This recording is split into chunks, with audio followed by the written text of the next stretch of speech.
Bienvenidos, este es el informativo económico de Deutsche Welle. Las grandes compañías tecnológicas que disfrutaron un enorme crecimiento en el principio y durante la pandemia están finalmente sintiendo los efectos de una nueva y dura realidad de alta inflación, altas tasas de interés y vaivenes en el mercado cambiario de divisas. También la desaceleración en la venta de computadoras personales y en la publicidad digital que hemos visto a principios de este año parece estar extendiéndose a otras áreas como la computación en la nube, todas áreas que se pensaba eran a prueba de crisis. Como resultado de esto, líderes de la industria como Apple, Amazon, Microsoft, Facebook y la casa matriz de Facebook Meta y también la casa matriz de Google, Alphabet, están ajustando sus políticas de control de costos y cuidando mucho la contratación de personal que venía dándose de forma masiva. Mientras tanto, quienes invirtieron en estas 5 compañías han perdido este año más de $3 billones. Y de estos cambios en el panorama para las tecnológicas vamos a hablar con nuestra corresponsal financiera en Nueva York, Ana Nieto. Ana, Amazon anunció, por ejemplo, la congelación de contrataciones de altos cargos. No es la única que anuncia cambios en sus políticas de personal, que estuvieron marcadas por contrataciones masivas en el último tiempo, ¿verdad? No, no es la única, ni es la primera vez que lo hace tampoco. El mes pasado ya dijo que iba a dejar de contratar en su división de ventas al por mayor, algo que también afecta a ingenieros y desarrolladores. De momento, donde no congela ni recorta es en los almacenes que están preparando la campaña de fin de año de ventas, que es temporada alta. Pero otras empresas de base tecnológica están también congelando y reduciendo sus plantillas. Hoy la empresa Lyft ha anunciado que va a reducir el 13% de su plantilla. Chime, una fintech, también va a hacerlo en un 14%. Y una de las empresas de mayor crecimiento de pagos online, Stripe, también va a reducir un 14% su personal. Meta, Alphabet, Apple, todas ellas están buscando formas de reducir costes después de haber presentado unas cifras trimestrales bastante regulares y no malas, con alguna que otra excepción, y fuertes caídas en bolsa. Se espera que Twitter mañana anuncie fuertes despidos. Son tiempos de austeridad en una industria que tiene una estructura muy grande y muchos vientos de cara.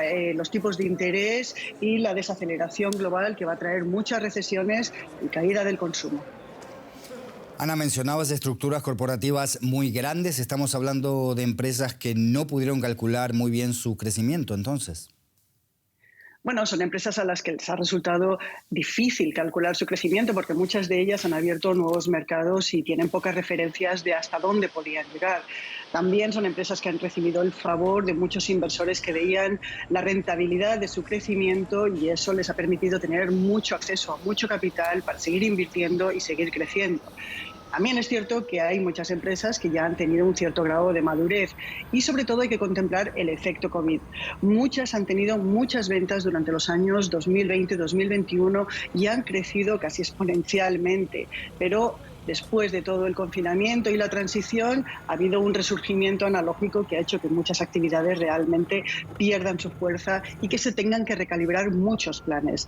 Tras el crecimiento del sector durante los años del confinamiento y la transición, hay que ver cuál es el tamaño en tiempos de austeridad. Ana Nieto, Nueva York, gracias por estas aclaraciones. Hasta cualquier momento.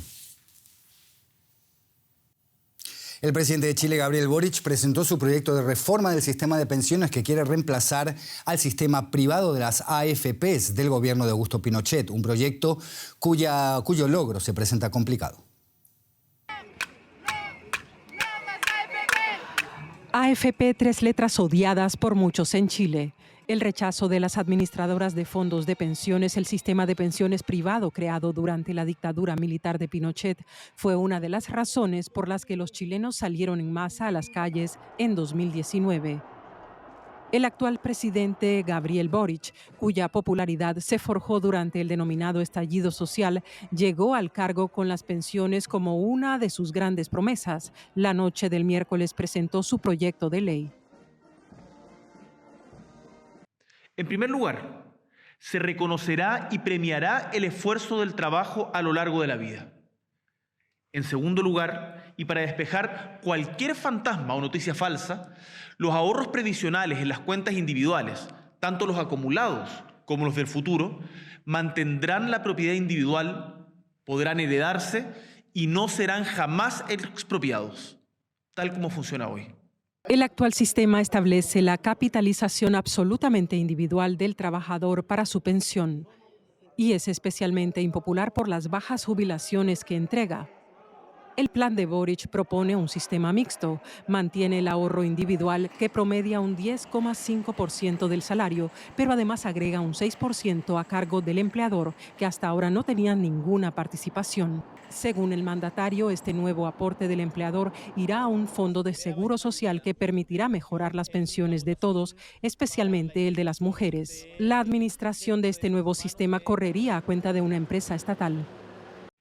Esta reforma, esperada y postergada por más de 15 años, crea un sistema que garantizará mejores pensiones para todos y todas y avanzará en terminar con la injusta e inaceptable discriminación hacia las mujeres de nuestra patria. Como era de esperar, la asociación que agrupa a las administradoras de fondos de pensiones criticó el plan. También la oposición. Piden que los ciudadanos deben tener libertad para elegir entre un sistema privado y público y, al contrario de lo que dice la reforma, que esto también se aplique para el 6% adicional. El proyecto de ley tiene que pasar ahora por el Congreso, donde Boric no tiene mayoría. Pero tras la derrota en el plebiscito por la nueva Constitución, el presidente no se puede permitir otro pinchazo. Y para echar luz sobre este complicado asunto, contamos con la ayuda de Guillermo Larraín, ex superintendente de pensiones, de valores y seguros, profesor de la Facultad de Economía y Negocios de la Universidad de Chile, actualmente enseñando en la prestigiosa Universidad de Sciences Po en París. Señor Larraín, gracias por atendernos. Bueno, empecemos por esta reforma que va a establecer un sistema mixto como el que tienen muchos países con las mejores jubilaciones, ¿no? Muchos en Escandinavia, Australia también. ¿Cree usted que esta reforma en Chile va a zanjar la deuda pendiente del sistema previsional chileno con sus ciudadanos? A medias, porque la reforma no está reformando el problema de fondo, que es el mercado del trabajo y la informalidad, la gran cantidad de trabajadores que están en el sector de autoempleo. Para ellos las soluciones son parciales. Entonces yo creo que esta es una reforma que es importante, que avanza en la dirección correcta, pero que no resuelve el problema de fondo en los sentidos que lo estoy conversando. ¿Qué opina, señor Larraín, sobre los temores que se agitan, que agitan sobre todo los adversarios de la reforma? Duro golpe en el mercado de capitales si desaparecen las AFPs. ¿Cuánto de verdad hay en esto, en su opinión? Es que lo que desaparece de la AFP es la cáscara, pero el sustento queda. Lo que ha dicho el presidente ayer es que la gestión del 10,5%, que es lo que hoy día administran las administradoras de fondos de pensiones, va a continuar siendo administrado por actores privados, que pueden ser las mismas AFP anteriores, pero que van a cumplir menos funciones, van a estar concentrados exclusivamente en la parte de gestión financiera, y luego va a haber un segundo pilar nuevo de ahorro colectivo, que ahí también van a haber privados probablemente. Entonces, yo diría que no, ese temor no está. Yo diría más bien el temor que puede haber desde el punto de vista financiero tiene que ver con la transición entre un sistema y otro, porque hay un cambio bastante importante en las estructuras de financiamiento de las pensiones, en las estrategias de inversiones. Eso cambia bastante y eso puede llevar, si se hace mal, efectivamente correr riesgos que pueden ser excesivos.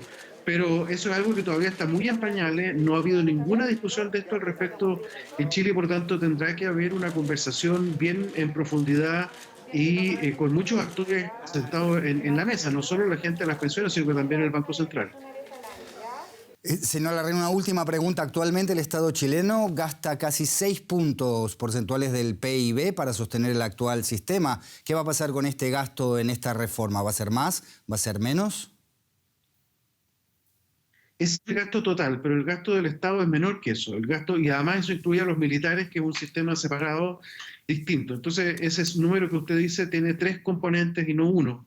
El componente del pilar solidario o la pensión universal que se echó a andar hace un poco menos de un año atrás, eso va a continuar y se va a reforzar, de hecho. Así que desde ese punto de vista el sistema de pensiones se ve reforzado en lo que se refiere a los ingresos de las personas de ingresos más bajos. Pero lo otro que va a hacer es que el pilar de capitalización obligatoria, de capitalización colectiva obligatoria, es un pilar que va a entregar pensiones que se suplen, que se agregan a las pensiones del pilar solidario. Eso es un pilar contributivo, es decir, solo acceden a ellos aquellas personas que contribuyan. Ese es un buen incentivo a participar en el sistema. No está disponible para todo el mundo, pero evidentemente que es importante como una manera de reforzar el nivel de las pensiones que, como usted decía en la introducción, en el caso chileno son particularmente bajas. Yo creo que a la salida de este proceso vamos a tener pensiones bastante mejores, en particular para los sectores de ingresos más bajos. Guillermo Larraín, desde París, muchísimas gracias por estas aclaraciones. Un gusto, pues muchas gracias, que estén muy bien. Y antes de irnos hacemos un rápido repaso por otras noticias de esta jornada. Miles de manifestantes se reunieron en la Plaza Mayor de Madrid para exigir mayores salarios como consecuencia del encarecimiento de la vida. La tasa de inflación anual en España llegó a octubre al 7,3%, bajando tras haber superado el 10% en el verano europeo.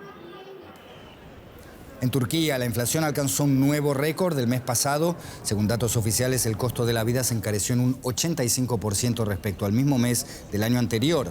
Los expertos independientes esperan, sin embargo, una inflación interanual cercana al 185%.